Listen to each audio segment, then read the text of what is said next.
안녕하십니까. 정선군 남면에서 올라온 남기영입니다. 저는 사실 이런 자리가 처음입니다. 제가 이렇게 뭐 많은 분들 앞에 서서 이렇게 이야기해 보는 것도 처음이고요. 저는 이제 정선으로 귀농한 지 7년차 되는 사람인데, 처음부터 어쩔 수 없이 저는 유기농사를 할 수밖에 없는 상황이어서 유기농사를 하게 된 사람입니다. 또 이제 뭐 좀 이따 다시 뭐 말씀을 드리겠지만, 그 농사에 대해서는 완전히 아무것도 몰랐었고요. 그냥 뭐 어릴 때 시골에 그 뭐 저 외갓집에 조금 놀러 간 거 외에는 뭐 시골에서 어떻게 생활하는지도 잘 모르는 사람이었습니다. 근데 이제 상황에 이끌려서 시골에 귀농을 하게 되었고, 또 거기에 또 살면서 뭐 살기 위해서 유기농사를 하게 되었고요. 또 살기 위해서 그 유기농산물을 갖다가 판매를 해야 된다고 생각을 했고요. 뭐 그런 과정에서 제 이제 귀농 이야기를 지금 말씀을 드릴 건데, 제가 이런 자리가 처음이니까 조금 실수를 하거나 조금 이렇게 말이 좀 어색하더라도 좀 많은 양해를 좀 부탁 좀 드리겠습니다.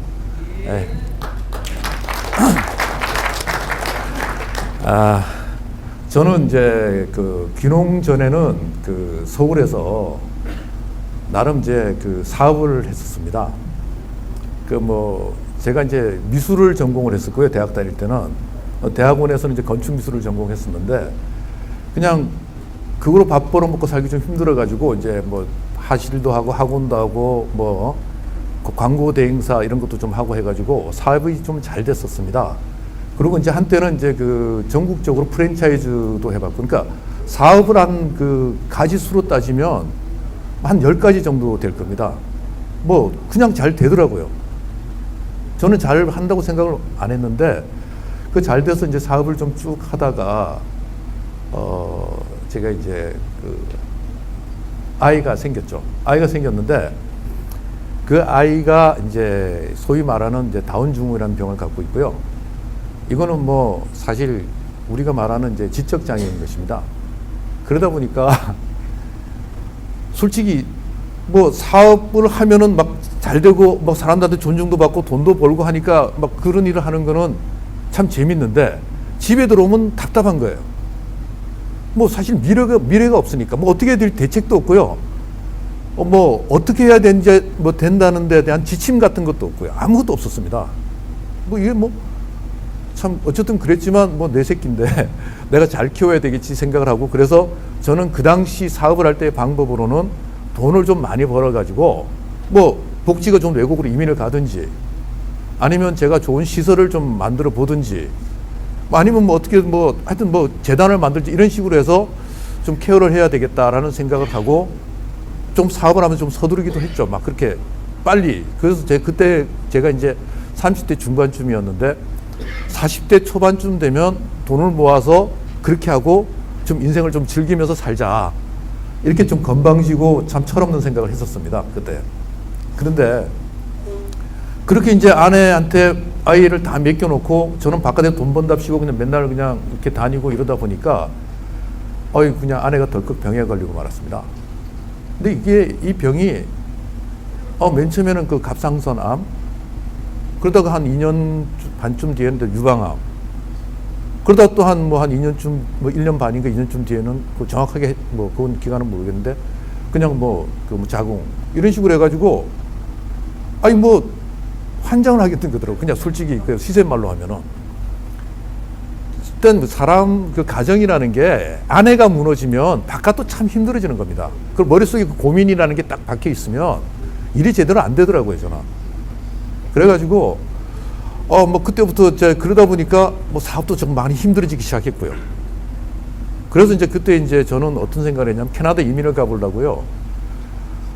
완전 현지 생활처럼 살라고 한 100일 정도, 107일인가 그 정도를 갖다가 캐나다 가서 집을 갖다가 임대를 얻고 그냥 살았습니다. 집을 임대를 얻고 그냥 거기서 현지인하고 똑같이 현지인하고 똑같이 살았습니다. 그랬더니 우리 애는 굉장히 적응을 잘하더라고요. 그 한마디 영어도 모르는 애가 뭐 어디 가서 뭐 그냥 하이 뭐 헬로우 해가면서 사람들하고 사귀고, 그래서 여기 오면 참 좋겠다 싶었는데, 그게 참 안 된 게 그쪽에서 아이 때문에 받기가 힘들다는 겁니다. 왜냐하면 자기네 국민들 세금을 받아가지고 우리 아이한테 학교 갈 때 뭐 선생, 보조 선생을 둘이나 붙여야 되고 학교 통학 뭐 출퇴근 시켜야 되고 학교를 갔다가 또 나이가 들고 병 걸리고 한 병 비용을 정부에 다 대주니까 그런 걸 해야 되는데 왜 우리 국민 세금으로 당신한테 이렇게 갑자기 온 기여도가 별로 없는 당신한테 하느냐, 쉽지 않다, 뭐 이런 식으로 얘기를 듣고, 그래서 이제 그 사회에서 이제 장애에 대한 벽, 이거에 대해서 제가 절감을 했고요.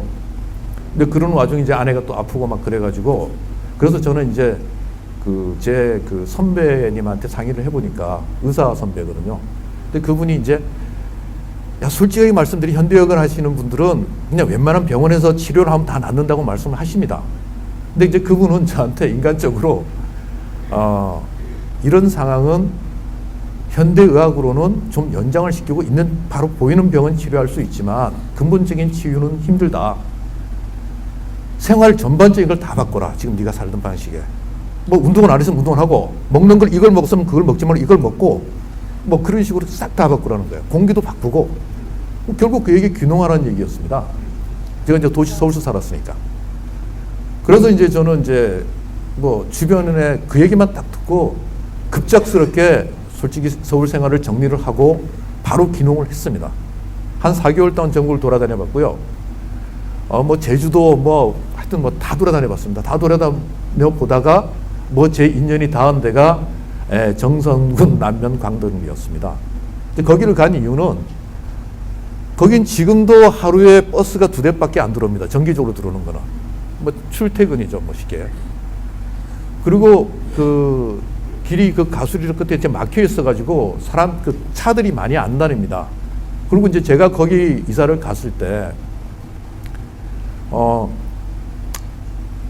사람들이 저희를 굉장히 반겨주는 것 같았는데 그게 반겨주는 이면에는 신기해서 구경하러 오는 것이었습니다.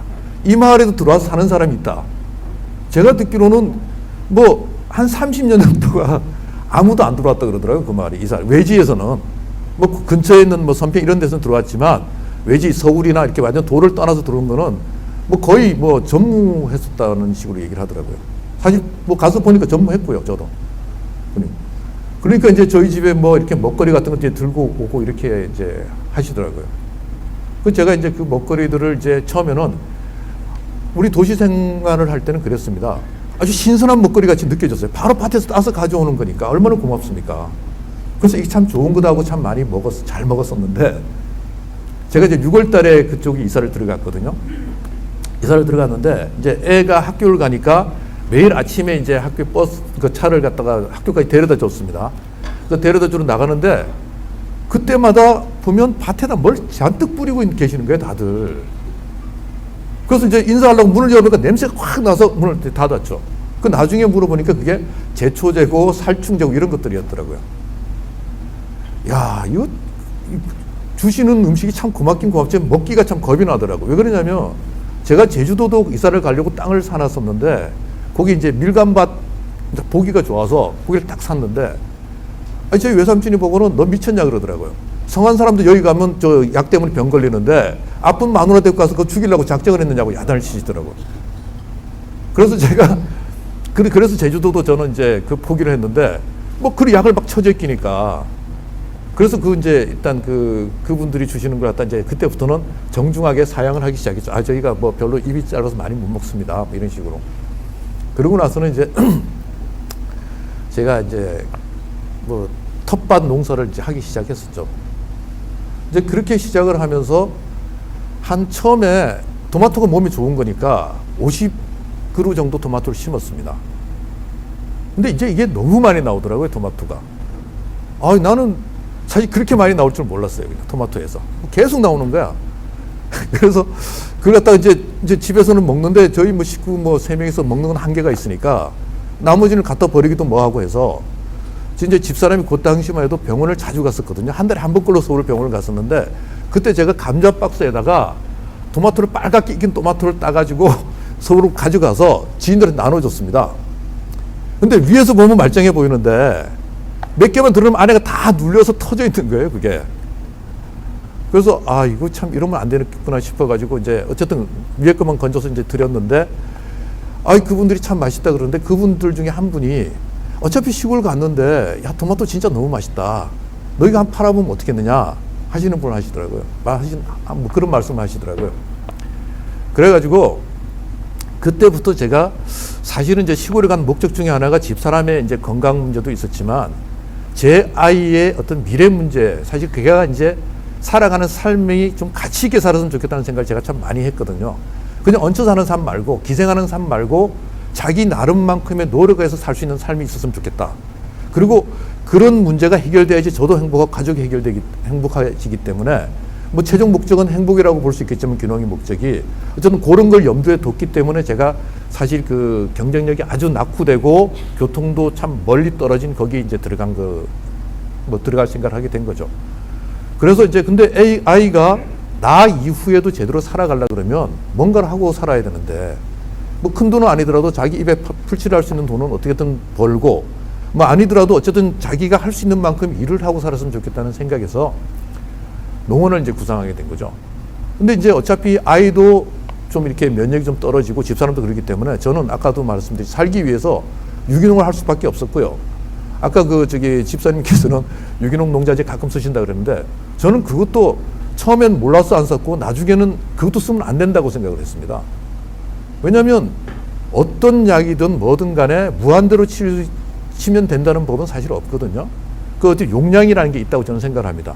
예를 들어서 뭐 1000평에 얼마를 쳐라, 뭐 100평에 얼마를 쳐라 하는 게 있는데 그걸 갖다가 사실 그렇게 농사를 지으면서 뭐 지어 보신 분들은 대충 알겠지만 거기에 맞춰서 치기 참 힘듭니다. 예를 들어서 뭐 가끔 보면 벌레가 있으면 오늘 쳤는데 또 내일 다음날 보면 또 벌레 있으면 또 치게 되는 거고요. 막 그런 식으로 많이 하더라고요, 사람들이. 뭐 저는 뭐 어쨌든 그래서 그쪽은 그냥 처음부터 쳐다보지도 않았고요.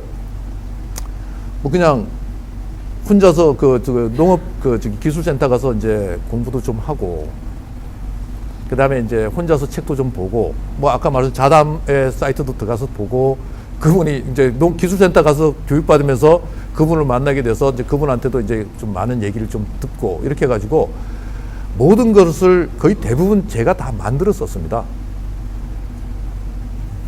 그래서 이제 그게 이제 제가 친환경 유기농 재배를 하게 된 이제 사실 그 배경이고 이유가 된 거죠. 이제 모든 걸 다 만들었었는데 뭐 그 조영상 씨 말 들어보니까 쉽더라고요. 뭐 집에서는 음식물도 이렇게 발효시켜서 넣으면 되고 뭐 산에 있는 부엽도 그래서 저는 제일 쉬운 게 저희 집 주변이 전부 다 그 나지막한 큰 산도 아니고 좀 이렇게 좀 약간 강원도 특징의 좀 약간 험한 맛은 있지만 그래도 크게 높지가 않은 산들이었습니다. 그래가지고 거기서 그냥 매일 아침 일기 쓰듯이 그냥 부엽도를 한 자리씩 갖고 와서 그냥 밭에다 계속 넣었어요. 뭐 아직까지 제가 갈 때 딱 50이었거든요.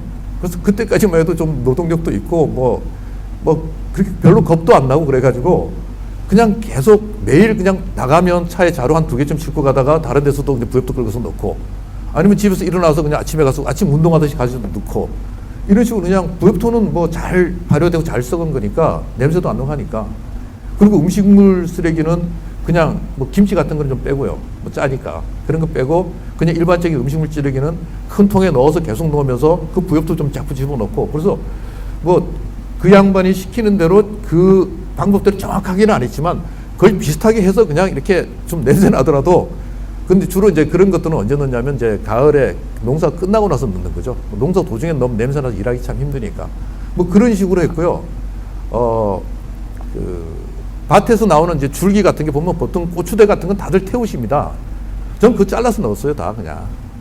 이게 지금 당장은 뭐 효과가 없겠지만 내가 볼 때는 그게 한 10년 뒤쯤이면 완전히 썩어서 효과를 볼 수 있을 거라고 생각을 했거든요. 그래서 저는 이제 땅 만들기를 갖다가 한 10년 정도 생각을 했는데 기본이 뭐 그게 이제 보면 뭐 일본의 기적의 사과도 10년 정도 뒀다 그런 얘기도 하고 막 등등 그래가지고 저는 근데 사실 제가 농사 짓는 방법 자체는 어떤 뭐 이론을 나름대로 공부도 하고 얘기도 많이 듣고 하긴 했지만 그것보다는 이제 그 상식에 뭐 근거한 게 참 많이 있습니다. 제가 이제 그것도 이제 자담 조영상 대표가 얘기해서 뭐 자연을 보고 뭐 배워라 뭐 이렇게 말씀을 하셨는데 진짜 자연을 보고 배우니까 배울 게 많더라고요. 그래서 저는 이제 보니까 저는 이제 기본적으로 그 농사의 삼합이라고 제 나름대로 이제 얘기를 해보는데 그게 땅이고 물이고 해인 것 같더라고요. 물론 이제 뭐 공기도 있고 등등 있겠지만 일단 기본적인 큰 틀에서 볼 때. 근데 이제 물은 요즘에 뭐 관정하기도 하고 뭐 관수심 좋기 때문에 관리하기 좀 편하고요. 해는 사실 뭐 크게 제가 어떻게 할 수 있는 방법이 없고요. 땅은 제가 좋게 만들 수 있을 것 같더라고요. 제가 좀 부지런하면. 그래서 계속 뭐 정선읍에 가서 저기 한약방에 가가지고 뭐 얘기를 잘 하니까 뭐 계속 이제 약지거기를 저희 주겠다 그래가지고 그 이제 매주 일요일 일주일에 한 번씩 모아놓으면 그거 갖고 와서 계속 넣고요.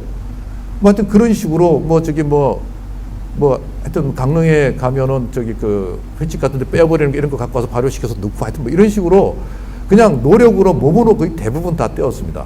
물론 이제 이게 제가 뭐 대규모 농사를 했으면 그렇게 못했을 건데 저는 사실 제가 이제 땅 한 3천 뭐 몇백 평 정도 사가지고 들어갔으면서 거의 집을 짓고 닭장이 한 4,500평 정도 되고요. 하우스가 100평짜리 3동이고요. 그 나머지 이렇게 해서 농사를 딱 짓는다고 보는 거는 한 500, 700평 정도를 제가 농사를 짓는다고 보시면 됩니다. 근데 그 중에서 거의 좀 어려운 농사는 그 산나물이나 토마토 이런 것들인데 나머지는 배추나 부추, 옥수수, 감자 이런 것들은 사실 크게 그렇게 어려운 농사들은 아니더라고요. 심어놓으면 수확량이 좀 적어서 그렇지 잘 나오더라고요, 보니까. 어쨌든. 근데 이제 이렇게 이제 농사를 저는 이제 짓고 그렇습니다. 그리고, 잠깐 이야기가 좀 이렇게 빠졌는데요. 제가 이제 처음에 이제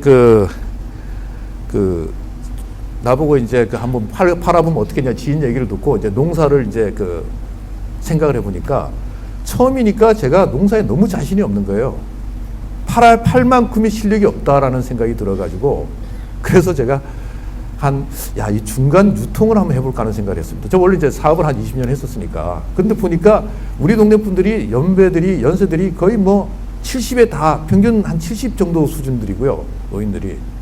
그리고 그분들이 계속 거기서만 사시고 농사를 지으신 분들이더라고요.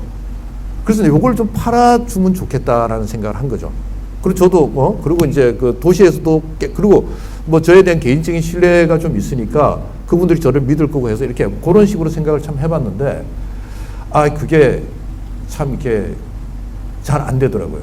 안 되는 걸 가만히 생각해 보니까 현재 농촌의 유통 경로라는 것 자체가 그러니까 농협이 있고요, 직거래가 있고요, 그리고 중간 상인들이더라고요. 이거 외에는 크게 이제 대규모 농사를 짓거나 하게 되면은 자기 스스로 이제 차를 가지고 가서 가락시장이나 도시의 경매시장에 가서 파는 방법. 그 외에는 또 있다 그러면 장에 나가서 좀 파는 방법, 이런 방법들이 있는데 나머지는 참 이렇게 별로 없더라고요. 그러다 보니까 그런 판매 방식에 전부 다 익숙해져 있고 길들여져 있으니까 제가 유기농 농사를 지어서 이렇게 팔 수 있으니까 이렇게 한번 시작해 보시죠. 처음에는 제가 이제 회원 한 40-50명 만들 수 있을 것 같은데 그렇게 시작을 해서 이게 신뢰가 생기면 100명, 200명 이렇게 늘어나가면 고정적으로 판매하고 좋을 수 있을 것 같습니다라고 아무리 설득을 해봤자 그분들이 이렇게 솔직히 씨알도 안 먹게 들어가더라고요. 그분들한테. 그래서 이제 그럼 그때 제가 이제 그때 마을 이장님한테 그런 말씀드렸어요. 그럼 제가 해가지고 한 3년 해갖고 한번 보여드릴게요. 그러고 나서 하십시다. 그렇게 생각을 했었죠. 그래가지고 이제 제가 그냥 했죠. 사실 정말 황당하게 시작을 했는데요. 또 사람이 또 하니까 하게 되더라고요. 근데 이제 저는 어떤 생각을 하고 있냐면 훌륭한 농산물 생산도 참 중요하지만 이게 판매가 제대로 돼야지 되고 그 다음에 이게 물건이라는 것은 가치가 있다고 생각합니다. 농산물도 상당히 가치가 다를 거라고 생각을 해요. 어떻게 키우느냐, 어떤 거에 따라서 그 가치를 인정을 받을 수 있느냐 없느냐를 갖다가 분명히 해야 되고요. 그리고 물건 파는 사람이 죄인이 아닙니다. 물건 팔아달라고 사정할 필요가 없는 겁니다. 나는 정당한 대가를 원하는 거죠. 내가 이렇게 열심히 해서 농사를 지어서 주는데 당신은 그만큼 나한테 정당한 대가를 줘야 되는 거지 왜 내 걸 공짜로 먹으려고 그러고 쉽게 먹으려고 그래. 그건 아니죠. 그 자존심이 있어야 된다고 생각을 합니다. 그래서 근데 그러려고 그러면 일단 물건을 좋게 만들어야 될 거 아닙니까? 내가 그 자존심이 있을 만한 사기를 안 치고 남들한테 당당할 만한 물건을 만들어야 된다고 생각을 했습니다. 근데 그 남들한테 당당한 물건이 뭘까요? 자신 있는 물건이고 깨끗한 물건이 뭘까요? 저는 이제 아시다시피 저희 집사람도 아프고 애도 그렇고 그래서 아까 살기 위해서 유기농 농사를 지을 수밖에 없다고 말씀드렸는데 살기 위해서 지은 유기농 농산물, 쉽게 해서 우리 식구들한테 내가 자신 있게 먹여서 건강을 회복할 수 있게 만드는 농산물이 요게 경쟁력 있는 거 아닐까. 이게 진짜다. 그리고 이걸 그 사람들이 나한테 물건을 사먹는 사람이 그걸 믿어야 된다. 인정해야 된다. 그 과정이 일단 기본적으로 이렇게 제가 만들어야 될 이제 과정이더라고요, 제가. 그래서 처음에는 이제 지인들 이제 그 몇 분들한테 이제 얘기를 했더니 그분들이 이제 뭐 인사치레상 어쨌든 관계상 여러 가지 상 해가지고 한 17, 8명들이 처음엔 가입을 했고요. 그때는 제가 진짜 개발세발해서 보냈습니다. 뭐 농사도 못 지을 줄 없는 뭐 잘 못 짓는 놈이 이렇게 농사를 지어서 물건을 보내는데 뭘 그리 깔끔하고 깨끗하게 보냈겠습니까? 그래서 이제 보니까 정선에는 특산물들이 뭐 보면 뭐 황기도 있고요, 뭐 곤드레, 뭐 나물류가 있고 하여튼 뭐 더덕, 옥수수 뭐 이런 것들이 많이 있더라고요. 근데 그걸 기초로 해가지고 겨울에 보낼 게 마땅치 않아서 그럼 겨울엔 김장김치를 해서 보내자. 이렇게 시작을 했습니다. 물론 이제 토종닭은 저희가 키웠으니까 토종닭, 계란 뭐 나오는 만큼 보내고 또 좀 힘들지만 닭도 잡아 보내고 참 저 닭 잡는데 야 힘들었습니다. 이거 그 우리 애가 지금 가끔요 어떻게 얘기하냐면은 닭 잡는 얘기를 하면 이렇게 합니다. 그 목을 비트는 과정을 같이 그걸 하는데요. 처음엔 그렇게 잡았어요. 물론 지금은 이제 그 한 번 잡을 때마다 하루에 한 20마리, 30마리를 잡으니까 뭐 조금 많이 익숙해졌습니다. 그 저는 이제 그 제가 닭 그 잡아서 보내는 스케줄이 있고 이제 고객들한테 일정표가 있습니다. 뭐 5월 달에 뭘 보내고 6월 달에 뭘 보내고 하는 거 여기도 있던데 근데 요건 좀 옛날 겁니다. 근데 그렇게 이제 있는데 그거 외에 저한테 야 닭이 너무 맛있다. 닭 한두 마리 보내줄 수 없냐? 그럼 짜증 엄청납니다. 제 계획이 없는 건데 힘들어가지고요. 어쨌든 그렇지만 제가 또 이제 고객하고의 관계가 아주 좀 이렇게 밀접하게 돼야 되니까 뭐 그런 것도 하긴 하는데 어쨌든 그렇게 해서 18명으로 좀 시작을 했어요. 시작을 했는데 지금 그렇게 시작을 해서 지금은 약 40명 됩니다.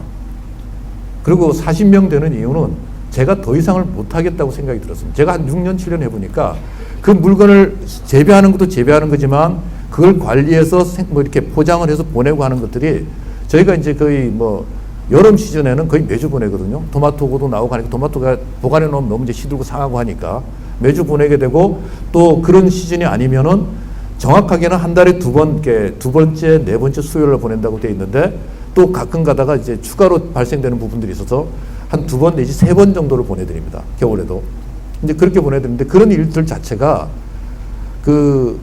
뭐 제가 해보니까 저희 집사람도 요즘은 건강이 많이 좋아져가지고 같이 일을 많이 참 돕는데 둘이서 하기에는 40명이면 딱 적당하고 좋더라고요.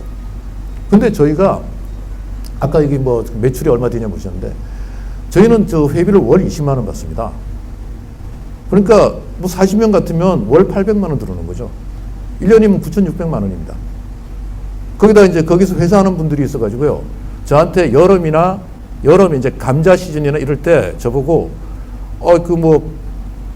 선물 보낼 것 좀 보내달라 합니다.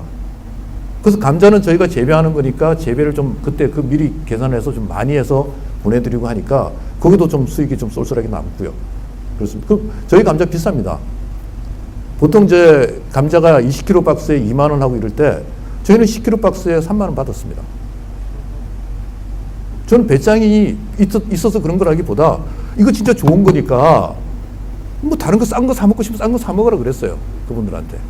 선물용을 보내는데 어떻게 그냥 일반 물론 이제 감자는 약을 좀 많이 안 치긴 하지만 그래도 그 땅에는 토양 살충제도 있고요. 솔직히 말해서 그런 살충제나 제초제 성분이 하루아침에 없어지는 건 아니지 않습니까? 땅속에 남아있지 않습니까? 그러면 그게 자연스럽게 빨아먹게 되는 건데 그런 걸 선물하고 싶으면 하고 뭐 조금 더 돈 써가지고 좀 이거는 전혀 그런 게 아닌 거 한번 하고 싶으면 해라. 이 이미지의 문제 아니냐. 뭐 전 그렇게 얘기합니다.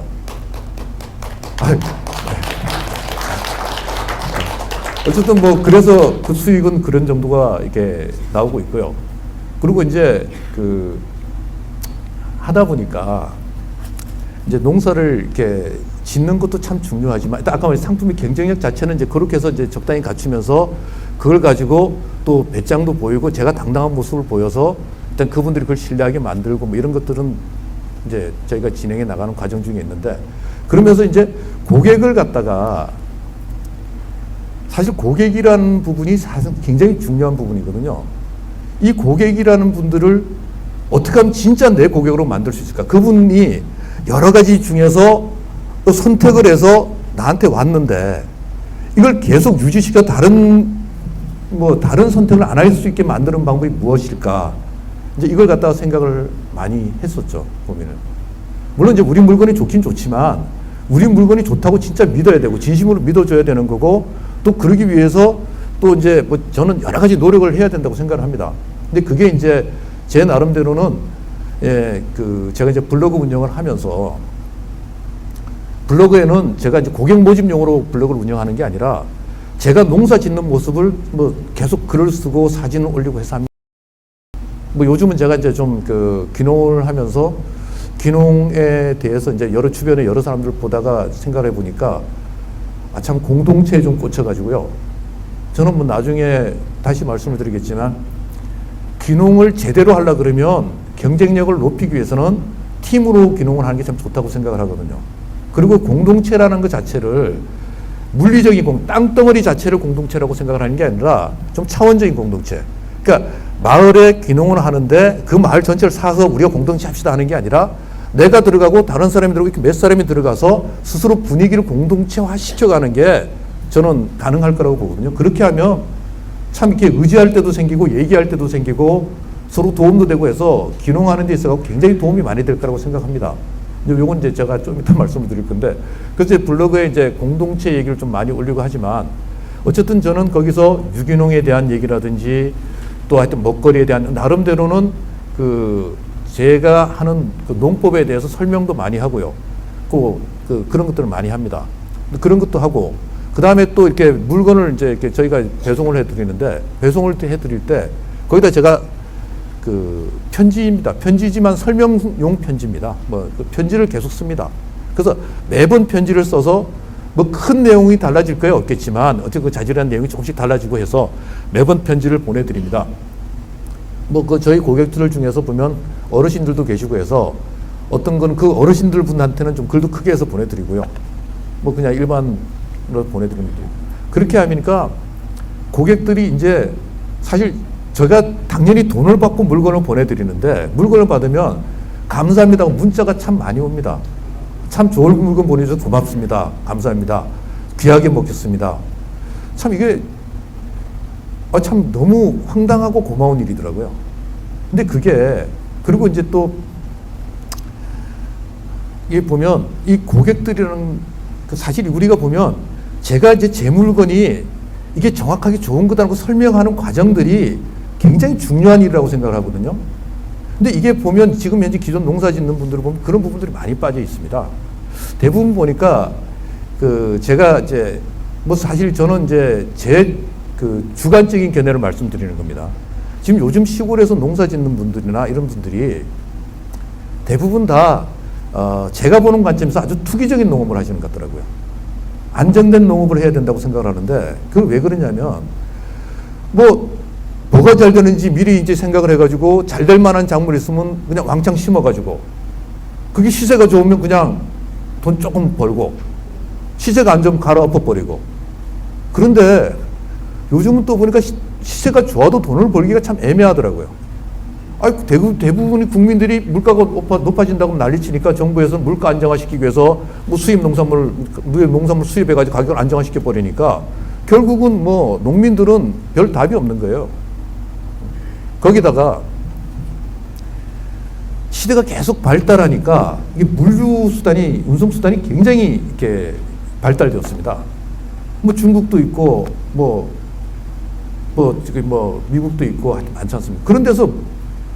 그런 데서 참 거기를 가보시면요, 땅이 굉장히 좋습니다. 아주 비옥하며 땅이 새카맣게 윤이 납니다. 그래서 농사 짓는 농산물들하고 우리 농산물하고 비교가 안 됩니다. 우리 땅은 희어멀건합니다. 워낙 빼먹어가지고.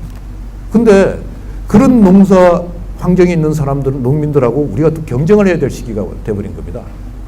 아니 거기서 생산하면 하루 만에 오니까, 중국수 가깝지 않습니까? 와버리니까. 우리가 올라가는 거나 시골에서 이렇게 경매장에 가는 거나 거기서 오는 거나 시간상으로 큰 차이가 없습니다. 그러다 보니까 사실 농민들만 죽어라 하는 거죠. 제가 아는 농민들을 제가 보면은 새빠지게 농사 짓고요. 농한기 때 보면 산불 관리도 하고요. 그리고 희망근로 같은 것도 하고요. 그런 거 해서 또 그리고 농자재 지원금 받고 직불제 받고 다 해도 살기 힘들어서 빠듯하고 허덕허덕대고 있더라고요. 그게 제가 볼 때는 제가 사는 정선의 현실인지는 모르겠지만 대부분 시골 농민들의 현실이 아닌가 싶습니다. 그렇게 해갖고는 저는 절대 답이 안 나온다고 생각을 했습니다. 그래서 저는 이제 아까 말했다시피 농원 관리에서 기본적으로 목적을 어떻게 잡았냐면, 내가 농사를 지어서 이걸 어떻게 팔까를 고민하는 게 아니라 아예 그냥 내가 처음부터 고가의 금액을 받을 생각을 해봤고요. 고가라기보다 저는 이제 적정하다고 얘기를 하는데 일반 농민들이 볼 때는 고가다 이렇게 말씀하시더라고요. 근데 적정한 금액의 이제 그 비용을 제가 이제 노력한 대가를 받아야 되겠고, 그 다음에는 그 고객이 도망 안 가게 평생 좀 유지됐으면 좋겠고, 그 다음에 1년 내에 물건을 팔았으면 좋겠고, 요걸 갖다가 전제로 해서 그러면 이제 어떤 작물을 지을 것이며 어떻게 내가 고객을 관리할 것이며 요걸 갖다 거꾸로 이제 제가 역순으로 한번 생각을 해봤죠. 이제 그렇게 생각을 해서 이제 아까 말했듯이 정선에 나오는 농산물을 위주로 해가지고 이제 1년 동안 보낼 품목을 적어봤고요. 그 다음에 그것들이 이제 아까 경쟁력이 내가 농사를 어떻게 짓는다. 이 농사는 그냥 정말로 나 옛날에 참 비싼 인건비 사람이었는데 여기 와서 농사를 짓는데 그때보다 더 열심히 짓는다. 근데 그때만큼 인건비를 나한테 안 주더라도 좀 인정을 해달라 하는 식의 금액을 붙이고요. 또 그 다음에 마지막으로는 이제 당신들은 사실 지금은 몰라서 그렇지 만성독약에 중독이 돼 있다 시계에서. 사실 왜 난 좀 답답한 게 참 이해가 안 가는 게, 제가 이제 기술센터 가서 강의를 받을 때 보면 그냥 화학 비료나 살충제 제초제를 쳐도 그게 햇빛 아래 일주일이면 날아가고 열흘이면 날아간다고 말씀을 하세요, 강사들이. 근데 그러면 왜 유기농하고 그 관행농법과 구분이 되는 거죠? 상식적으로 말이 안 되지 않습니까? 구분을 갖다, 그리고 제가 품질관리원에 가서 저기 유기농 인증받으러 가보면 그 작물을 갖고 오라 그래요. 그거 왜 하냐 그랬더니 성분을 분석하면 다 나온대요. 나온다는 얘기 있다는 얘기 아닙니까? 근데 왜 날아가고 없어지고 사람한테 피해가 없다 그런다, 이해가 안 갑니다. 그거 하나만 먹으면 피해가 없을 수는 있겠지만 우리가 그거 하나만 먹습니까? 토마토도 먹고요, 고추도 먹고 별걸 다 먹는데 그게 쌓이면 어떻게 된다? 사람마다 먹는 양이 다르듯이 당연히 섭취하는 양도 다를 겁니다. 그래서 저는 요즘에 근래에 일어나는 많은 의사들이 말하는 사실 대답 없는 얘기, 스트레스나 성인병 이런 것들이 다 우리 먹거리에서 좀 기인하는 게 많지 않겠나 하는 생각을 많이 해봅니다. 그러니까 저는 우리 고객한테 이제 지금이라도 안 늦었으니까 좋은 거 먹으십시오. 아니, 물건이 보기 좋고 이쁘다고 해서 이게 좋은 거 아닙니다. 이게 참 좋으려 그러면 진짜 제대로 된 좋은 걸 먹어야 되는 겁니다. 근데 그 제대로 된 좋은 게 뭐냐? 저는 말 그대로 제 농사의 철칙이라고 해야 될까? 그게 자연에 맡긴답니다. 자연을 보고 배우는 게 아니라 저는 맡깁니다. 단지 주변 환경만 조금 이렇게 제가 좀 도와주는 거죠.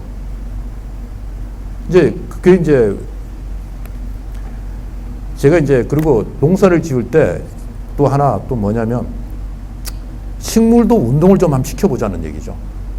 식물을 운동을 시킨다는 얘기가 좀 이렇게 좀 희한한 얘기 같지만 좀 발상이 좀 웃기는 얘기지만, 우리가 보면 사람도 운동을 안 하고 먹기만 먹으면 살이 찌고 비만이 되고 그럼 성인병도 오고 막 그렇습니다.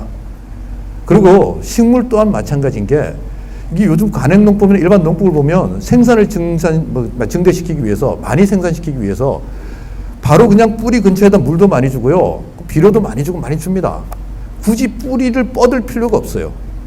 원래 우리가 알다시피 기초가 튼튼해야지 집도 튼튼하고 좋은 거 아닙니까? 식물의 뿌리가 기초인데 뿌리를 그래서 보면 고추밭에 가서 발로 툭 차면 고추대가 툭 넘어갑니다. 이게 높은 게. 왜 그럴까요? 뿌리가 약해서 그래요. 뿌리가 깊게 뻗어 있으면 잘 안 넘어가겠죠. 얘네들이 뿌리를 뻗을 이유가 없는 겁니다. 바로 있는데 뭐 손을 왜 뻗어? 여기서 먹으면 되지. 그렇거든요. 그러니까 얘들이 내가 볼 때는 뭐 거의 비만 수준인 겁니다. 제가 이제 가끔 이제 집사람이랑 이렇게 백화점 가서 저도 이제 저희 경쟁 물건들을 봐야 되니까 이렇게 보면 사과나 배 같은 과일들이 참 크고 먹음직스럽고 예쁘고 좋은 게 많습니다. 가격은 되게 비싸고요. 또 보면 무슨 기능성 과일, 뭐 비타민 처리가 어떻게 돼 있고 어떻게 돼 있고 써 있습니다. 그러니까 가격이 비쌀 수밖에 없겠죠. 뭐. 그걸 사서 먹어보면 맛이 좀 싱겁습니다. 아마 느끼신 분 계실지 모르겠는데 뭔가 좀 싱거워요. 그래서 제가 이제 집사람한테 농담 삼아서 야 이거 비만에다가 물 잔뜩 먹인 과일이다. 우리 물 먹인 소는 우리가 막 신경을 쓰는데 왜 과일은 물 먹인 과일을 갖다가 신경을 안 쓰시는지 잘 모르겠습니다. 실질적으로 과일은 물을 많이 좀 크게 자랍니다. 아시지 않습니까? 근데 그런 것들이 결국 우리 몸에 얼마나 도움이 될까요? 물론 이제 저는 이제 이렇게 이제 시골에 와서 농사를 짓고 유기농사를 하면서 참 많이 배우고 있습니다. 이 보니까 자연 속에서는 인간이 뭐 만물의 영장이나 아무리 큰 소리 치지만 인간이나 식물이나 잡초나 전부가 다 같은 존재더라고요. 쉽게 얘기해서 우리가 지금 이제 식물 중에 하나가 죽으면 그걸 먹고 사는 동물이나 곤충들이 죽고 하기 때문에 계속 연쇄작용이 나서 지구가 멸망한다는 얘기도 누군가 하더라고요. 그리고 자연의 입장에서 보면은 자기의 그냥 하나의 구성 요소일 뿐인 거야. 사람도 그렇고, 솔직히 말해 사람은 자연을 가장 많이 파괴시키는 주범이긴 하지만 어쨌든 간에 구성 요소의 하나인 것 뿐이죠. 그러니까 우리가 사실 어떻게 보면 잘났다고 큰 소리 칠 것도 하나도 없습니다. 어쨌든 자연에서 이제 그런 걸 많이 좀 보고 배우는데요.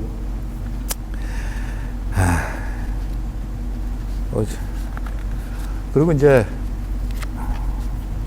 제가 이제 그렇게 이제 농원을 이제 유지하면서 말이 좀 왔다 갔다 하는데 이해를 좀 많이 부탁드리겠습니다. 제가 이게 첫 번 하는 게 되다 보니까 좀 사실 좀 떨리기도 하고요. 그리고 이게 하고 싶은 얘기가 많다 보니까 머릿속에 정리가 잘 안 되고 그렇습니다. 그러니까 그렇게 아시고 좀 양해 좀 부탁드리겠습니다. 그리고 아까 말씀드렸지만 우리가 이렇게 먹는 것들 이런 것들이 이제 저희가 이제 고객한테 보내드린 이런 것들이 그거는 사실 자연의 일부입니다. 자연의 일부라는 얘기는 생명체라는 얘기입니다. 그러니까 우리가 지금 보면 먹는 생명체를 갖다가 현대 과학적으로 막 성분 분석을 많이 하십니다, 다들. 근데 그 성분 분석으로 그 생명체는 솔직히 알 수 있는 건 아니지 않습니까? 생명체를 어떻게 성분 분석합니까? 영혼을. 그리고 우리가 모른다고 해서 실질적으로 없는 게 절대 아닌 거죠. 근데 이제 사람들은 그 성분 분석을 해서 거기다 비타민 좀 넣었으니까 좋은 거다, 이렇게 얘기를 하는데 그것들은 사실 제가 짓는 농산물하고는 사실 어떻게 보면 잽도 안 되는 겁니다. 저는 성공하고 있는지는 모르겠지만 나름대로 제가 짓는 농산물에다가는 자연의 그대로 방식에 맞춰서 자연의 생명력을 좀 담아보고 싶은 겁니다. 이게 그래서 저는 아까 추비 얘기도 기비 얘기도 하시던데 안 합니다. 그냥 평상시에 아니면 평상시에 나오는 것들, 농사를 지을 농번기에는 나오는 것들을 통에 넣어서 발효를 시키고요. 농한기에는 그냥 그대로 그냥 밭에다 집어 넣어버립니다. 아까 음식물 쓰레기라든지, 그리고 정선에 나가서 한약재 찌꺼기라든지, 또 제가 이제 참깨하고 참기름 이런 걸 이제 고객한테 보내드리는데, 그거 한번 이제 깻묵 나오는 거 있습니다.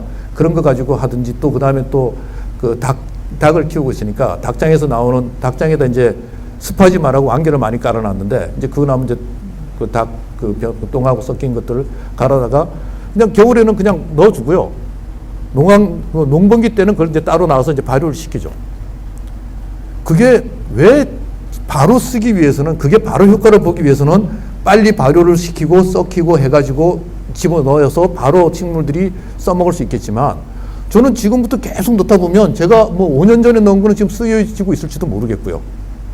또 10년 뒤에는 지금 넣은 걸 쓰고 있을 거고요, 식물들이. 뭐 그러니까 그걸 갖다 계속 반복해서 아까 말했다시피 일기 쓰듯이 계속 이렇게 해서 땅을 관리해야 되는 거고, 제가 생각하는 제가 생각하는 자연순환 농법의 가장 기본인 그 땅 만들기를 저는 그렇게 하고 있습니다. 그리고 이제 제가 저희 농원에서 토마토를 주로 키우고 있는데요. 그 토마토를 갖다가 이제 고객한테 보내드리기 하기 위해서는 저희는 뭐 아까 말했다시피 뭐 땅 관리는 그대로 하고요.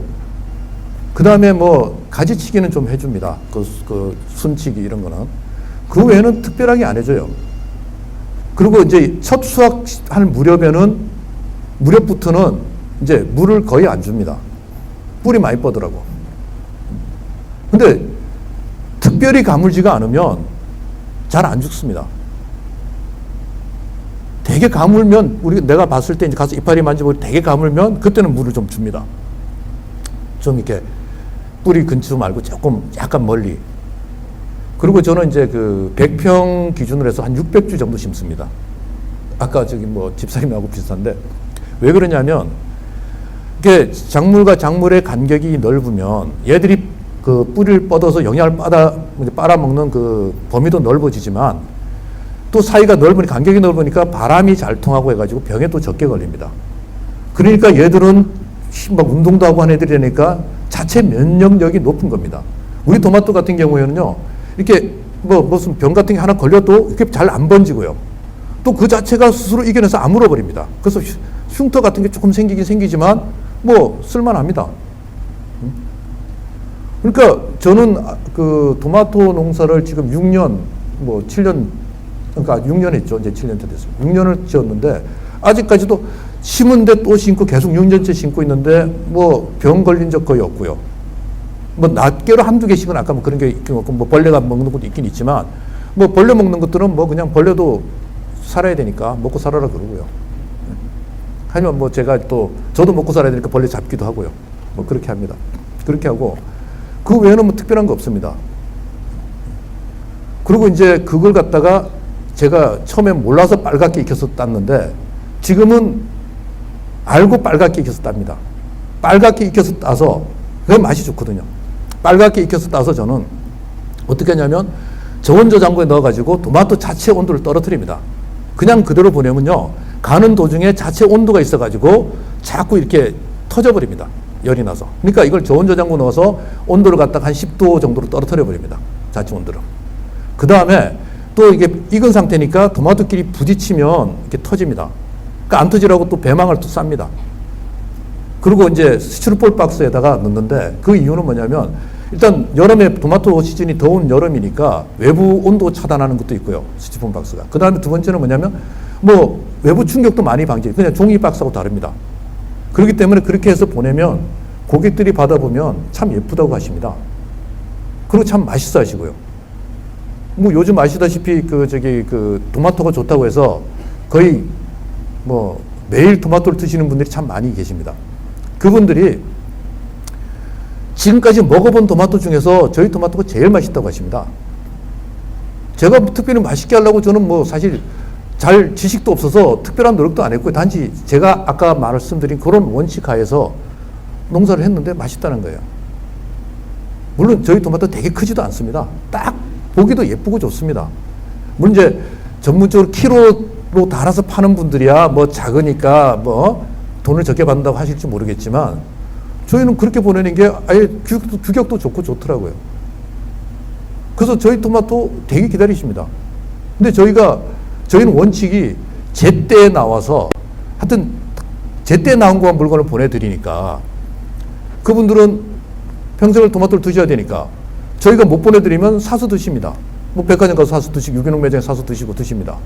그러고는 맨날 그럽니다. 야, 너희 토마토 언제 나오냐? 토마토 좀 보내주라. 그 비교가 안 되는 거죠. 왜 비교가 안 되냐면 아시다시피 자연 환경이 조건이 안 맞는 상태에서 조건을 인공으로 맞춰서 재배를 하고 그 다음에 그 재배한 게 또 물러 터질까 싶어서 뭐 꼭지만 빨간 뭐 덜 익은 상태, 딱딱한 상태의 토마토를 가져와서 뭐 오는 도중에 빨개지거나 아니면 이제 그 매장에서 빨갛게 된 상태로 판매를 하는 토마토가 어떻게 자연 상태가 좋은 그리고 스스로 밭에서 잘 익은 토마토하고 맛이 비교가 되겠습니까? 그건 뭐 상식적으로도 안 되는 거죠. 저희가 이제 그 닭도 키우고 있는데요. 토종닭을 키우고 있거든요. 그 뭐 완전 방사장은 아닙니다. 한 4,500평 정도에 한 1,000여 마리 정도 키우고 있습니다. 근데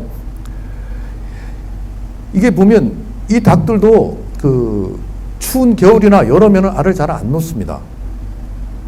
이게 그 말 들어보니까 뭐 전문가들하고 얘기를 해보니까 그건 그럴 수밖에 없는 게 춥고 이러면 새끼를 낳아봤자 부화돼도 죽고 뭐 이러니까 그걸 뭐 스스로 자기 자식을 갖다 보호하는 입장에서 보존하는 입장에서 알을 안 놓는다고 그러더라고요.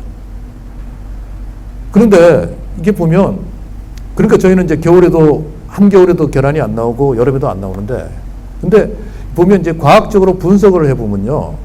유정란하고 무정란하고 영양 성분이 같다고 말씀들 하십니다. 큰 차이가 없대요. 근데 상식적으로 생각해 보십시오. 하나는 품으면 병아리가 나오는 생명체고 하나는 품으면 썩습니다. 어떻게 같을 수가 있겠습니까? 그러니까 사람들이 유정란을 만들려고 기를 쓰고 또 뭐 주사로 해서 유정란을 만듭니다. 주사로 정자를 갖다 집어넣죠. 근데 저희는 이렇게 수탉이 좀 많습니다. 매년 부화시키는 것 갖다가 그중에 잡아서 일부 고객한테 보내드리기도 하지만 그래도 수탉이 좀 많아요. 많다 보니까 암탉이 맨날 이렇게 등에 뭐 껍질을 벗겨주고 그러는데 그래도 거기서 나오는 알들은 전부 유정란인 것입니다. 저희 그거 고객한테 보내드립니다. 근데 아까 말씀드린 한겨울이나 한여름 대개 장마철에 있는 계란이 거의 적게 나오기 때문에 안 나오거나 그렇기 때문에 못 보내드립니다. 그러면 고객들은 또 백화점 가서 그걸 사 드십니다, 계란을. 그러고 나서는 야, 계란이 어떻게 너희 계란은 작기는 작지만 그렇게 맛있냐 그러십니다. 이게 굳이 제가 저희께 좋습니다, 좋습니다, 좋습니다라고 이렇게 강조를 안 해도 그분들이 그런 상황에서 그렇게 그 비교를 하시고요. 그러고 나면 저는 우리가 좋은 이유가 이렇습니다. 이런 말씀을 드립니다. 그러니 뭐 그분들이 저를 믿을 수밖에 없죠, 뭐. 그런 방식이 제가 이제 고객들하고 이렇게 접근하는 방식이고 뭐 그렇습니다. 그리고 이제 보면 그러다 보니까 저희 고객들 중에 이건 뭐 일종의 뭐 제 자랑이나 마찬가지인데 저희는 이제 그 유기농 농사를 하는데 22가지 품목을 유기농 인정을 받았습니다. 그게 4년째입니다. 왜냐하면 고객들은 다양한 품목을 보내줘야 되니까 찔끔찔끔 짓지만 많이는 안 짓지만 어쨌든 간에 그렇게 합니다. 근데 모든 작물이 아시다시피 심는 시기도 다르고요. 수확하는 것도 다르고 다 다릅니다. 굉장히 힘이 많이 들어갑니다. 하지만 그걸 그렇게 함으로 해서 고객들이 저희를 확실히 믿으니까 가끔은 이제 그 전화도 하십니다. 어떤 전화를 하시냐면 자기 절친한 친구가 있는데 집에 놀러 와가지고 뭐 밥을 같이 먹는데 계란을 먹어보더니 야, 이거 왜 이렇게 맛있냐 그래서 정선농원 얘기를 했더니 자기도 가입을 하고 싶어 한다. 근데 지금 3월 지금 가입 시기가 아닌데 자기를 봐서 좀 제발 좀 가입을 좀 시켜주면 안 되겠느냐. 내가 좀 이렇게 뭐 얘기하니까 좀 해줘라. 그렇게 말씀을 하세요. 그러면 저는 아유 참 어떻게 하겠습니까? 알겠습니다. 그렇게 해드리겠습니다. 근데 절대 이번 한 번만입니다. 하고 좀 곤란한 듯이 말씀을 드리면은요. 굉장히 좋아하십니다. 그렇게 저는 이제 회원 가입을 시키고 하죠. 이게 이제 사실 보면 고객들이 우리를 굉장히 존중을 해주고 있는 겁니다. 믿고 신뢰하고 존중하니까 뭐 다른 데 도망갈 생각을 하는 게 아니라 다른 더 맛있는 먹거리, 더 좋은 먹거리를 찾으려는 게 아니라 우리 거를 갖다 옆에 막 이렇게 홍보를 해주고 있는 겁니다. 그래서 저는 뭐 굉장히 이제 그 운영하는 부분에 대해서는 아까도 제가 말씀드린지 모르겠지만 저희가 40명 정도를 평균 그 딱 적정 수준으로 생각하고 이제 회원을 갖다가 그리고 절대 45명은 넘지는 않습니다. 뭐 가끔 보면 누가 부탁을 하고 그래가지고 뭐 42, 3명까지 가긴 하지만 45명은 안 됩니다. 그건 저는 그 부분만큼 철저하게 지킵니다. 왜 그러냐면 이게 이제 고객을 많이 유치하고 저도 많이 벌고 싶고 하죠. 그러면 일단 내 마음 자세가 흐트러지게 되고요. 많으면 그만큼 내가 힘들어지니까 고객에 대해서 불성실해지게 되고요. 흐트러집니다. 그러니까 욕심이 과하면 결국은 내가 힘들어지는 거죠. 그러면 결국 이제 어느 사이에 그 고객과 나의 어떤 신뢰관계가 한 틈이 생기기 시작할 거고 그게 깨지기 시작하면 뭐 무너지는 거죠. 근데 저는 이제 아까 전제로 말씀드렸지만 제 아이의 미래가 이 농원에 달려있기 때문에 제 아이는 저기서 저랑 같이 농사를 잘 짓거든요. 그래서 농사를 지어서 계속 먹고 살으려고 그러면 이 고객들이 유지되어 주고 그분의 자식들이나 그분의 친지들이 계속 유지되어 줘야지만 애의 미래가 보장되기 때문에 저는 철저하게 그렇게 하고 있습니다. 뭐 제가 이제 뭐 사실 남은 목적이 그거기 때문에 그렇게 하고 있습니다. 이제 그 마지막으로 뭐 제가 주저리 말씀을 많이 드린 것 같은데 마지막으로 제가 이제 드릴 말씀이 있다 그러면 절대 그 제가 만약에 과거로 돌아가서 귀농을 뭐 아이나 아내 생각 안 하고 그냥 귀농을 생각을 해봤다 그러면 저는 일단 귀농하시는 분들 모여가지고 만나서 저도 정보를 좀 교환을 하고 그 중에서 얘기하다 보면 마음 맞는 분들 계실 테니까 그분들하고 같이 해서 팀으로 귀농을 한번 해보고 싶습니다. 그러면 제가 혼자서 이렇게 22가지나 23가지 짓는 작물 짓는 걸 굳이 안 해도 되고요. 각자가 나눠서 몇 가지씩 나눠서 하면 되는 거고 그럼 그쪽이 전문가가 되고 좀 더 이렇게 지식이 많이 생길 거고요. 그 다음에 고객 관리도 마찬가지고 고객 모집도 마찬가지고 또 고객한테 보낼 수 있는 뭐 여러 가지 품목 같은 것들도 제가 볼 때는 혼자 하는 것보다 여러 명이 하게 되면 더 월등하게 그 편할 것 같고 좋을 것 같습니다. 그렇게 돼야지 참 뭐라 그래야 되나 행복한 귀농이 될 수 있다 그래야 되나 그러니까 수익이 안정된 보장된 귀농이 될 수 있다고 봐야죠. 그러니까 사실 이게 귀농이라는 것 자체가 참 쉽게 생각하시는 분들이 많이 있는 것 같습니다. 근데 물론 여기 계시는 분들은 그렇지는 않겠지만 제가 생각할 때 귀농이라는 자체를 갖다가 분석을 해보면요. 내가 살아왔던 지금까지 살아왔던 환경을 바꾸고 살아가는 방법을 바꾼다는 겁니다. 근데 지금까지 보통 귀농하시는 분들이 뭐 대여섯 살에 귀농하시는 게 아니라 거의 인생 중후반부도 계시는 분들이 귀농을 많이 하시는데 그러면 굉장히 익숙해져 왔던 지금까지의 방법을 포기를 하고 새로운 방법을 찾아 나가는 거예요. 그렇다 그러면 거기에 대해서는 미리 준비를 좀 착실히 하고 확실히 하지 않으면 힘들어지는 겁니다. 귀농을 왜 하려고 하십니까? 사실 궁극적으로 따져보면 가족이 행복하고 내가 행복하려고 하는 거 아닙니까? 그러면 거기에 대해서 내가 행복해지려고 하는데 내가 행복해지기 위해서 미리 준비를 안 하고 그냥 덜컥한다는 것 자체는 그건 조금 이게 문제가 있다고 보죠. 뭐 저야 뭐 솔직히 어쩔 수 없이 살기 위해서 했다고 아까 말씀을 드렸지만 보통 이제 귀농을 하시는 분들이 뭐 전부 저 같은 환경은 아닐 거고요. 조건들이 물론 다 다르겠지만 진짜 귀농을 좀 이렇게 잘 하시려면 그런 방법으로 해야 되는 거 아닌가 하는 생각을 해봅니다. 예, 일단 제 얘기는 여기서 좀 마치겠고요. 뭐 질문할 거 있으면 질문하셔도 되는데 좀 살살 좀 해주십시오.